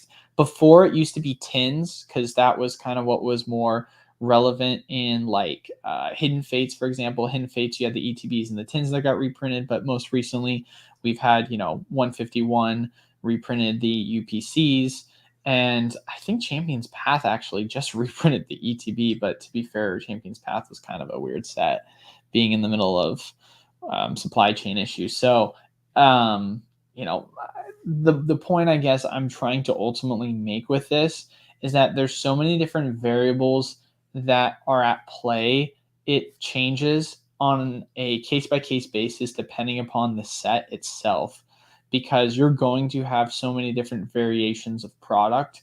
And so for me, it's hard not to just say, hey, I'm just going to go pick the ETB. I know it's going to be one that's probably going to get printed multiple times, but ultimately at the end of the day, the demand for it is extremely high, which is why predominantly when there is a reprint for items, it's usually always going to include the ETB for these specialty sets. So prices will stay lower typically and take longer to appreciate, but at least I can feel confident that the long-term demand for that specific item is going to pick up, rather than play the game of saying, hey, this item never got a reprint, it's super scarce, but also the demand could be much lower. And so it might actually end up taking more time. So, but there's still so much like questions to be asked, because realistically, kind of with ETBs and specialty products in general, they're so new still, if you really think about it. So there's not a ton of history for us to really see the answers at play, right? The one thing I would say is don't get wrapped up in the booster bundle like hype, like we saw with 151. Like, guys, when they were selling for like $40 a bundle, the ETBs were like in the 40s as well, right? And they had more packs, they had a promo card. Like, it didn't make sense. Like, don't get wrapped up in hypes of like certain products when they like booster bundles can be good if you get them at the right price point, right? Like if you get them under retail or at retail, whatever they were, and they can do good in sets, but like don't like buy into like hype over like, oh, it's a scarce product, so this is why it's gonna be. The only thing we've seen like long-term sealed value in like over what the packs are worth are booster boxes. Like those are the only sealed premium items we've really seen. Like a lot of the other items are all just valued off like the price per pack and the promo cards inside. It's not that like, oh, the sealed item itself is worth so much more than the packs and promo, the way like people will point to booster boxes and say, how are Evolving Skies packs selling for sub $10, but the booster box is $700? It's because it's got a sealed premium, right? You don't see that with other products. 100%. Oh. All right. I think we can only answer one. Dude, we're at an hour and a half. I think we should only answer one or two more questions. I know we got on a little bit of a tangent, but I'm like, dude, we gotta go. I got so much I gotta take care of today. Okay, I want to hear your thoughts on your average players. It's the second to last one right there. Please, can we agree pull rates are the same for all products? I actually don't agree with that. I agree. You agree? 100%. The only time that changes is if there's some sort of a misprint, like there was like an error. Because the amount of times, bro, I've opened. I wouldn't be surprised if at this point I've opened over 50,000 Pokemon packs. Sounds crazy to say, but like I've opened so many Pokemon packs. And it's not just been from booster boxes. It's been from other products because you have to think I do a lot of bulk breakdowns, right? And like trainer toolkits, I've gone out and dropped like I did a full video on it actually where I was like, all right, trainer toolkit breakdown. We realized that because the Ionos, it's actually makes more sense for us to open Paldea Evolved right now than it does for us to go sell off the packs. So we're just gonna open up, I think 1,000 or 2,000 packs of Paldea, and it was from um, Trainer Toolkits. And if you go back and watch the video, the pull rates came out to almost identical of what was the pull rates for just standard regular booster boxes. I understand that like there is a general premium with the booster boxes because you do have a quote unquote guarantee of like certain probability. But ultimately, at the end of the day, of course, you don't have that guarantee with those other items as you do with the booster box. But over time, as you begin to take the averages of both items, your averages do end up coming out the same. The only difference between the two is you have that guarantee that within the first 36 packs that you're going to open, a booster box is worth, you will get that, right? All right. I can get on board with you, an average player, on that. I guess with a large enough sample size, maybe it's good. But like for me, I think it's a way bigger gamble to open any product you want. You can take bundles, 3-pack blisters, sleeves, whatever you want. Take 36 packs of those or one booster box. I will take the booster box every time. Like especially like here, like Paldea. Like pretty much every Paldea box has at least one SIR. You can't say 36 packs from everything else is going to have at least one SIR. So you might get three SIRs. I don't know, but like I don't know. If you open 36 packs from the booster box versus 36 raw packs, I'd obviously prefer the booster box because of the guarantee. But if I'm opening 360 packs, so 10 boosters worth, it's not going to really matter to me. I almost might actually take the loose over the sealed booster box at that point because dude, there's been some heaters that I've gone on when it comes to opening loose packs because it feels like, how do I want to say this? There's almost less that's tied to it because obviously you have your minimums, but I feel like this is super hypothetical. I feel like there's also real maximums when it comes to booster boxes. It's very rarely where you can get something crazy where you're like, oh my God, I just pulled like four alternate arts in like 20 packs. We've done that before. Well, yeah, with your Silver Tempest God boxes. No. So, I came out with my Pokemon USA mystery packs, and it was the here first we go. ones I ever did. We go. No. I'm being dead serious. Go watch the video. If you, I still have it posted. Pokemon USA mystery packs, and it was basically my first time ever doing them, and so I wanted to have fun with it and do it live on stream. So I would open them live on stream. And I'm not even kidding you. We averaged like one alternate every 21 packs, which is insane. And we pulled the Moonbreon. We pulled, I think, of all the different Sword and Shield era cards or sets, we pulled 4 out of 5 of the sets, the main chase alternate art. So it was like insane. What do you mean? You made a bunch of mystery packs and you opened them all up yourself? So it was a mystery pack break that we did. So I made Pokemon USA mystery packs that people would buy, and then I would open up their mystery pack for them live on stream. Oh, okay. Yeah. So we did a mystery pack break opening.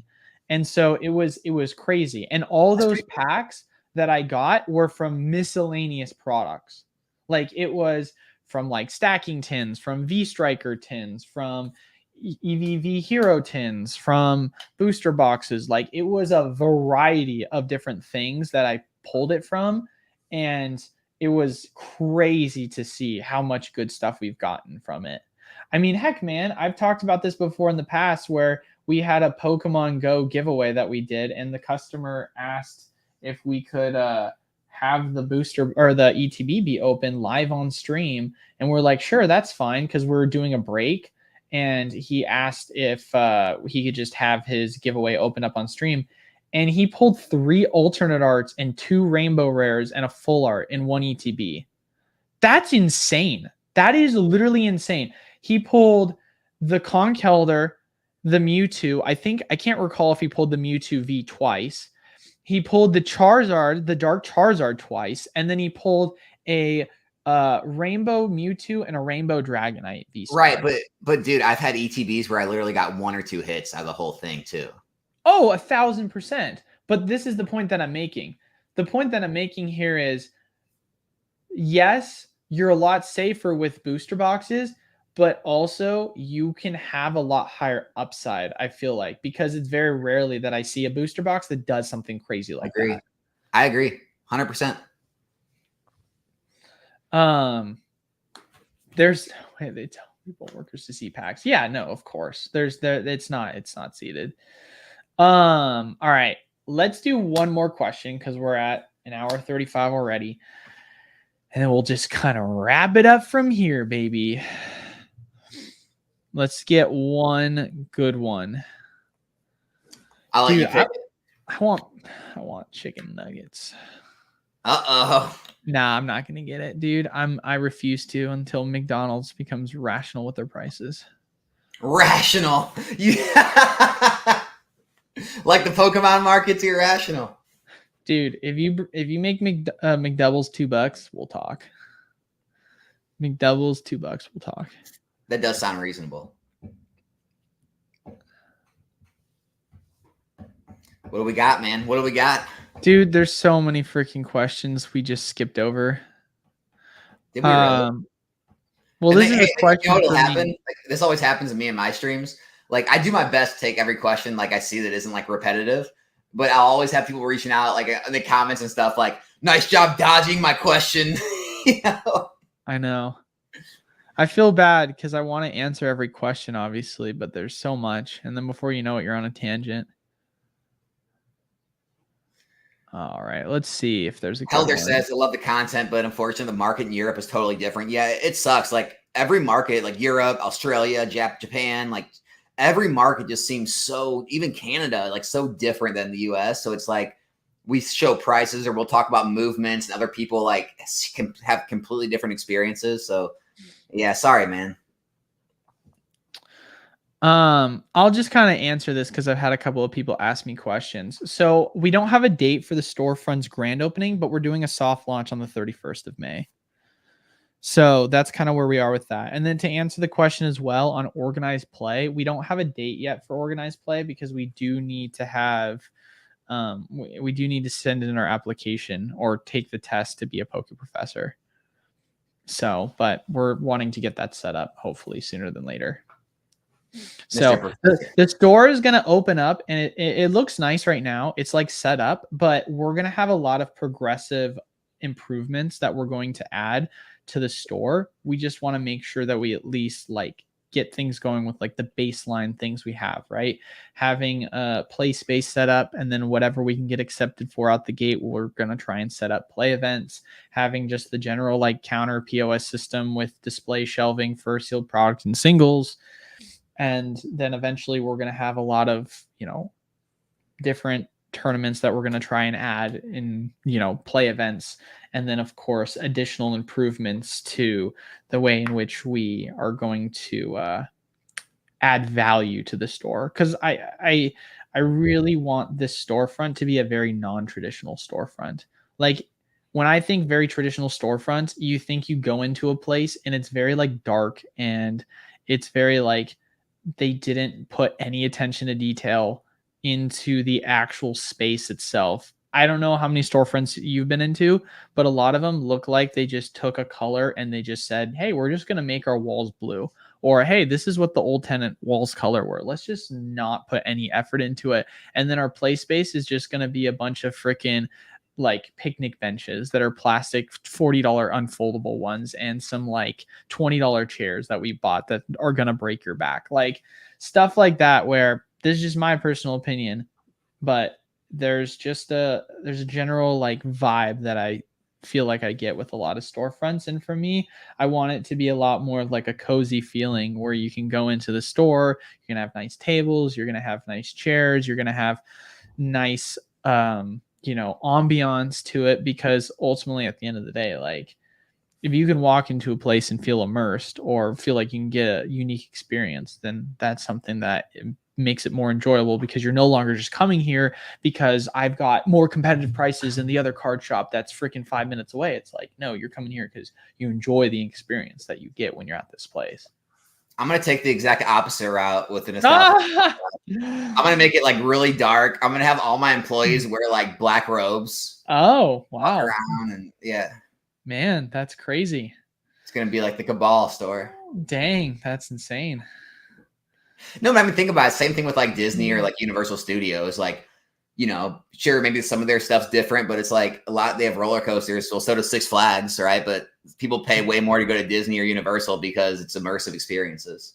1000%, man. 1000%.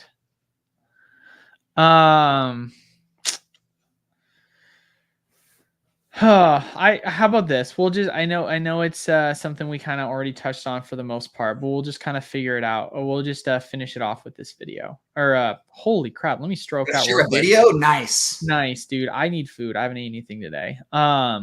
We're gonna finish out with this question, even though it was the main topic for the video, just to kind of finish off with this. For prices, cards for SV should be the focus from now, I think, is what he's trying to say.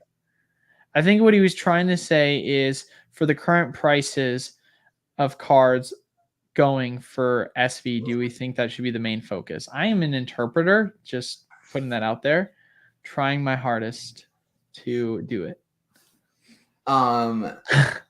Yeah, SV cards, like,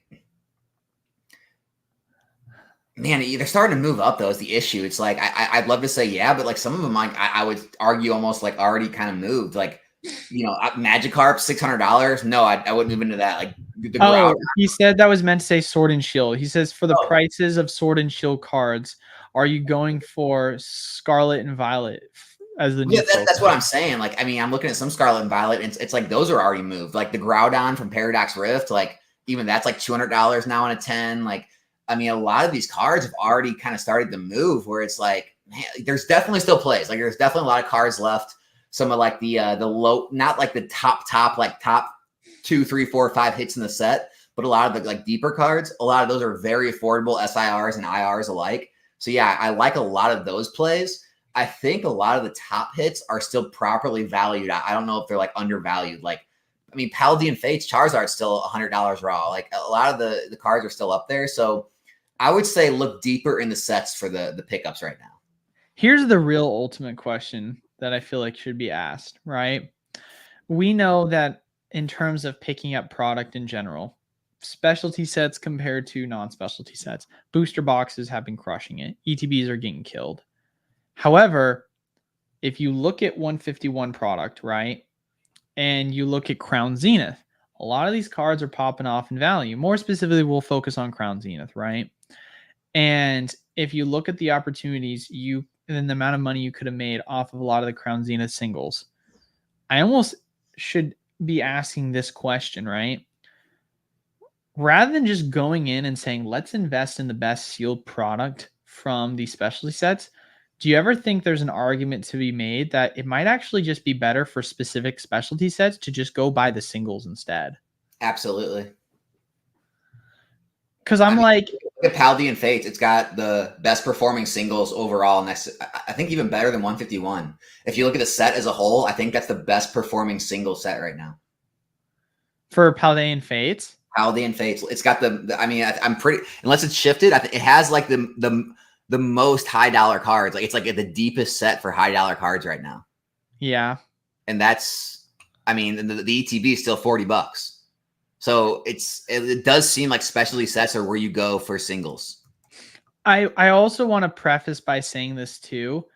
This is something that when in terms of specialty sets, I don't want it to get misconstrued. This is something that is talking for specialty sets starting from the point of alternate art and newer. Because if you actually go look at like the performance of singles in Shining Fates, they're performing extremely poor right now. But who knows? Maybe that's an argument actually that it's an opportunity to go take advantage of, with Shining Fate singles still being ridiculously cheap, right? Because ultimately, at the end of the day, I mean, look at obviously Hidden Fates, for example, and Hidden Fates values for the singles there. But, you know, who knows? I mean, Hidden Fates singles have been all over the place. If you put the top 5 hits of Paldean Fates up against the top 5 hits of every Scarlet and Violet set, I believe it outperforms all of them. You know, you got the Charizard still $100, 100 plus. The Mew is still in the 80s. You've got the Gardevoir market price 40s, Pikachu's in the 40s, and then the Iono's in the high 20s. Like, I'm pretty sure that stands up against any other set. Okay, this is going to sound, I mean, obviously we can never time the bottom, but let's be real here. When the reprint happened, you could time the bottom pretty accurately with single prices crashing. Imagine if you went in and said, hey, single prices crash for the reprint after Crown Zenith. Let me just go in and then just go pick up the singles for cheap and just master set it. Like, everything is moving up right now in Crown Zenith. Like, everything. Versus if you look at the ETB price, I mean, is it at MSRP finally? I think it's still below MSRP. It is MSRP. Okay, it's MSRP. Right. What is MSRP? MSRP is $50. No, it's not. Oh, what? Paldean? No, Crown Zenith. Oh, no, I don't even think it's there yet, man. Yeah, like you go pick up the Mewtwo, right? You go pick it up after the price corrected, right? You're picking up for in the low 40s. Now it's sitting at $80. You go pick up the Giratina when it was 70. You know, it's now selling at 120. You go pick up like a ton of these different cards. They were so cheap. Suicune was at 15. It's now at 35 lowest listed. I mean, dude, there's a lot of these singles that if you would pick that up instead of the ETB, like you would have made way more money, right? So I think that's the play going forward. I think wait for the reprint of specialty sets, wait for the singles to drop, pick up the singles on the drop. I think they're going to outperform the ETB, or at least come back faster. Right. Maybe like play the singles, take some gains in the singles, then buy your ETBs later, because it seems like you have more time on the sealed than you do the singles. Now, I do think there's an argument you could make for, of course, high demand regular standard sets, right? Like if Paldea Evolved does get reprinted, I wouldn't be surprised if we saw Iono go to like $50, and that just feels like a really good pickup.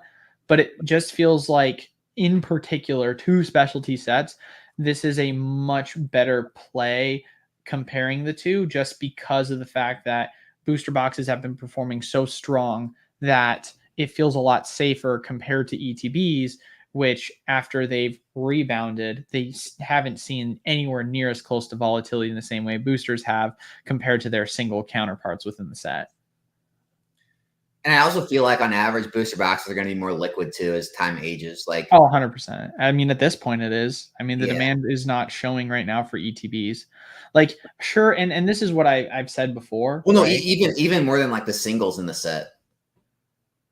Like the top singles. Do you think booster boxes are going to be more liquid than singles? I don't know if I would agree with that. Just because I feel like go look at Sun and Moon, like look at the top hits, and then look at the booster box sales. Like I think like booster box. That's hard because prices are so expensive now for that product. It kind of changes, you know.